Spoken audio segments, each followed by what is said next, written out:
মানুষের জীবনে সুযোগ আসে, সেটাই চাবি।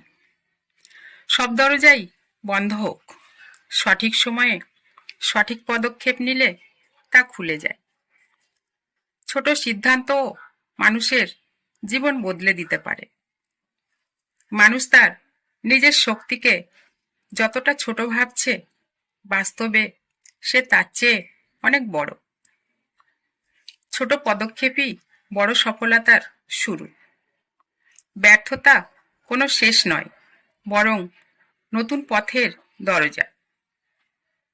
সত্যিকারের শক্তি আমাদের ভেতরেই লুকিয়ে থাকে। অসম্ভব বলে কিছুই নেই। সীমাবদ্ধতা শরীরে নয়, মনে। ধারাবাহিক চেষ্টা মানুষকে অলৌকিক জায়গায় পৌঁছে দেয়। অন্যরা না দেখলেও নিজের কর্মে লেগে থাকা মানুষই ইতিহাস লেখে। ছোট ভূমিকা থেকেও বিশাল পরিবর্তন শুরু হতে পারে। আশা বাঁচিয়ে রাখা অনেক সময় কাজের চেয়েও বড় দান। মন্দ চিন্তা বা কাজ কোনোদিন কল্যাণ বয়ে আনতে পারে না।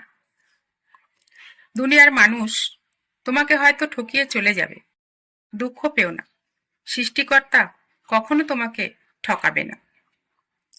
এক ফোঁটা পানিতে বন্যা হতে পারে যদি পিঁপড়ের গর্ত হয়। কোনো সামান্য জিনিসকে তুচ্ছ ভেবে নেওয়া সঠিক নয়। বুদ্ধিমান মানুষ রাগ, অভিমান, অভিযোগ কিছুই করে না। কথা কম বলে, শোনে বেশি, তাও আবার মনোযোগ সহকারে। সৎ হওয়া অবশ্যই ভালো, তবে অতিরিক্ত হলে বেশি ঠকতে হয়। বিশ্বাস হারালে নিজের জীবনের একটা অধ্যায় শেষ। নিঃশ্বাস হারালে অন্য কারো জীবনের একটা অধ্যায় শেষ। মিথ্যা ছড়াতে সময় লাগে না, সত্য প্রতিষ্ঠিত করতে সময় লাগে, ধৈর্যও লাগে।